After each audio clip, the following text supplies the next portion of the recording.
What do you mean you don't know what Gundam is? Yeah. You've been to Japan. You're going back to Japan. What do you mean you don't know Gundam? Basically, you have a god complex that you need to satisfy. To sum it up, yes.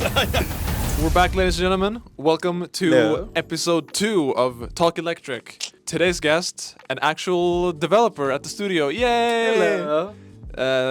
Introduce yourself. My name is Joakim, called Jokke, and I'm a level designer at Modoyo. So I build levels. When you're working on a game like this, Yeah. where, currently we have our one main map, what do you do as a level designer? Like, do you place the crates that explode? So, okay. Okay.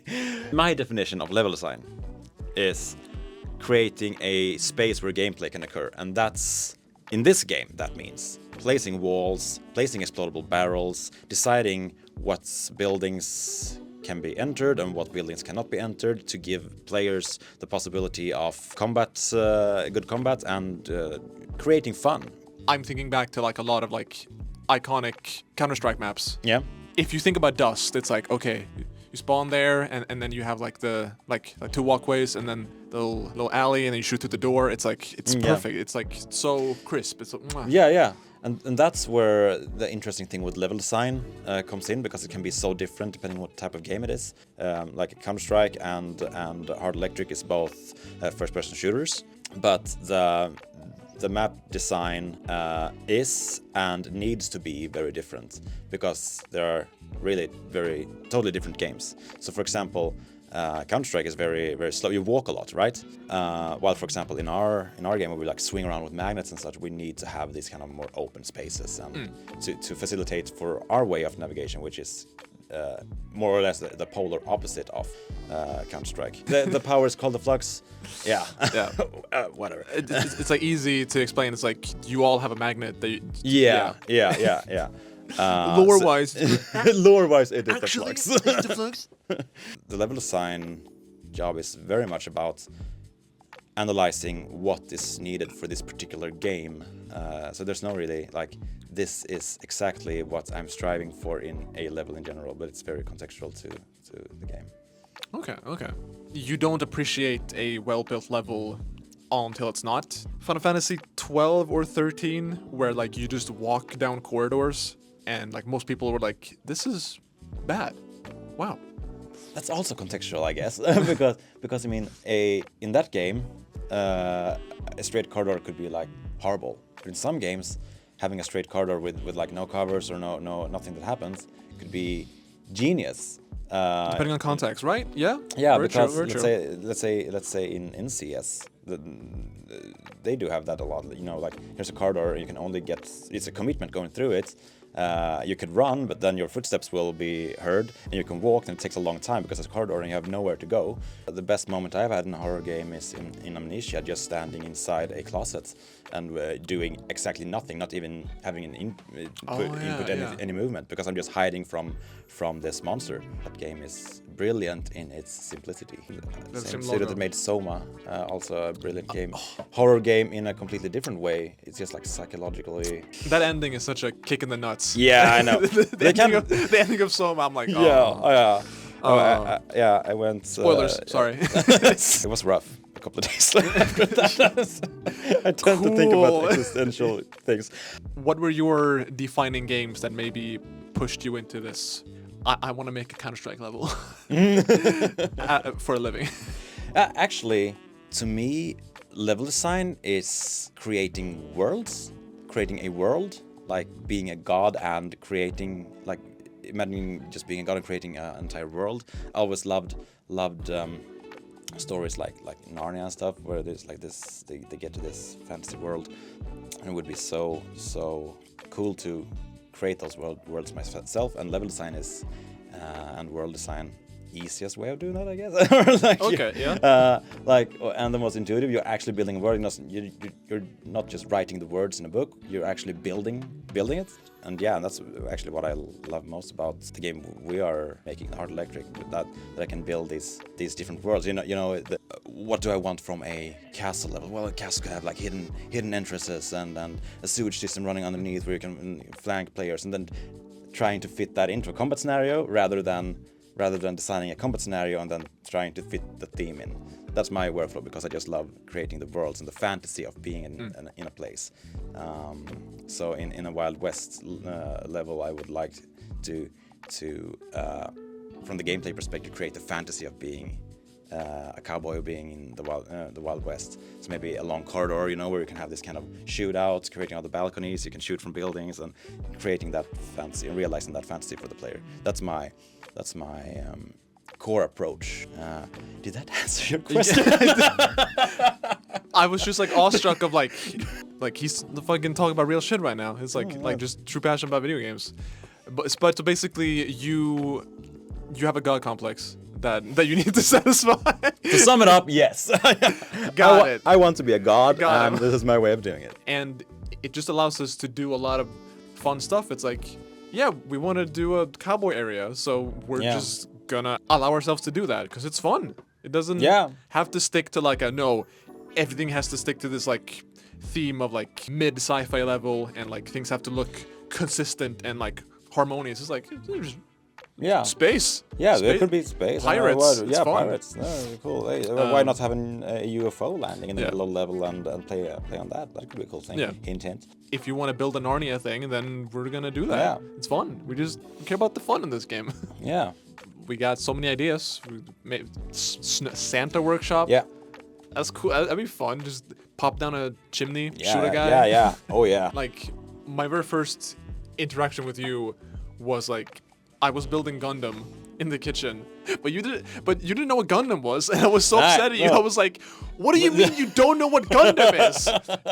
You've been to Japan. You're going back to Japan. What do you mean you don't know Gundam?" I hadn't actually been to Japan. This was the first time I went to Japan. Oh, it was? Yeah. Okay. Never mind. but I was so like, who's this motherfucker? Yeah, the thing is, don't want to say ignorant. That's the wrong word. But I ignore all of the information that I don't care about. My brain just does that automatically. Yeah. Same. And so Jake Paul was boxing Mike Tyson, and it's like, you gotta watch it. I'm like, I don't. Like, I know about these people, but I don't care enough to watch. Yeah. I'm like hipster. I just want to stay inside and do my own thing. It's nice to be ignorant sometimes. Yeah. Right. Yeah. That's a good takeaway. If like you're feeling a bit overwhelmed, just don't look at the news. Play your favorite comfort game. Yeah. And then do what you enjoy. Things are good for a while. We got like 5 more minutes, so we can go back to, like gushing about good games was fun. So okay, again, back to like just a really good game that you like. Breath of the Wild is amazing, and I want to hear your take on it because it's sometimes a bit of a controversial topic. Like some people just like, no, it's just overrated and it's just. Okay, yeah, I lost the word. It's Zelda, it's Nintendo. Yeah. It's gotta be good. No, yeah. I actually played it like this year for the first time, getting the perspective of it like way later than like most people played it. I can sort of see where people who didn't like it come from. It's like it is kind of empty, but I personally didn't have an issue with that. You could always see something fun to explore on the horizon. The thing I love the most, and this is actually circling back a bit to what we talked about earlier, about something being on paper boring can actually be genius. You walk out in this world and you see basically a lot of mountains and a lot of like a little bit of trees and then maybe a river, and then you're like, okay, I wonder what's behind that mountain. I don't know, and I want to find out. And when you discover something, it's your discovery because they didn't tell you to go there. They just presented you with occlusion of an area, and you wanted to explore that occlusion. What's behind these things that I can't see? It's called Immortals by Ubisoft, I think. Phoenix Rising Immortals. Ooh, that one, yeah. It was basically like, let's take Breath of the Wild thing and do our own thing with it. But they had the gliding, and they had the free climbing, and they had all of the things that Breath of the Wild introduced, basically. But what they, in my opinion, failed on was the world and the world building and the world design, because they presented me with things everywhere. Like, look here, you can go here to this cool thing, and you can go here to this cool thing, and you can go here to this cool thing, which made none of those my discoveries. They just wanted me to go there. They did the classic, checklist, 13 question marks in this area that you need to discover to 100% this area. They did that, but while Breath of the Wild basically showed you almost nothing, they just presented you with places that you didn't see what was behind them and you wanted to explore them. And that's the genius of Breath of the Wild, that it just turned almost all the concepts of the current open world formula upside down, and did everything completely different. And I think that innovation makes it one of the greatest games ever. Not necessarily that game on its own is the greatest game ever, because, for example, the sequel, Tears of the Kingdom, is, I think, it's better. It got more stuff and just doubles down on the concept. But I will always remember Breath of the Wild more fondly, because that's the game that actually made that statement, or that great innovation. While a lot of other games just expanded on it, which is great. That a lot more games took inspiration from that, because I think it was needed in that genre. But I will always remember that game fondly, just because it was the first to do it in a way. Kind of Breath of the Wild doing this, and like Portal was like, holy shit, what the frick? Yeah. Well, like they technically took that concept from like another game that no one has heard about that like did portals, but they were like, but that put sci-fi in Valve world. Yeah. And it was like, oh, they cooked. Yeah.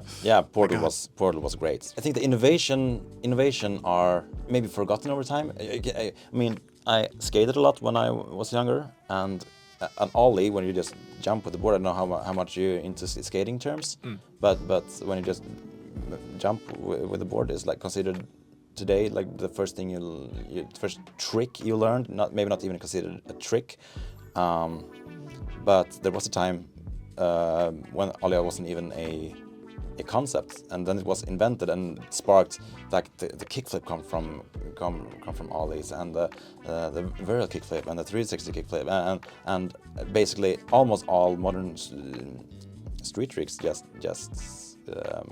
comes from the ollie, which is like nowadays the first trick, easiest trick you learn, but it was at the time like genius. Like no one had thought about it. You can jump without putting the foot in the ground and like lifting yourself up. It's talking about the parallels between skating culture and like gaming. Yeah.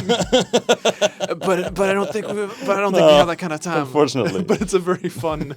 I'm like, oh yeah, it's true. The ollie is like the first. That was episode 2. Thank you, Kev, for just two bros gushing about game design, and like it was just awesome. Fun, just good vibe. Love to do it again. We never got to any actual questions about the game. Did you have questions? We've gotten a few, but again, like you can always jump in the Discord, ask us questions, or if you have a topic you want us to talk about for like way too long right here, just leave it in the comments. Let us know. And go on long tangent notes. But thank you for watching, and we'll catch you in the next one. Yeah, thank you. Cool. Bye-bye.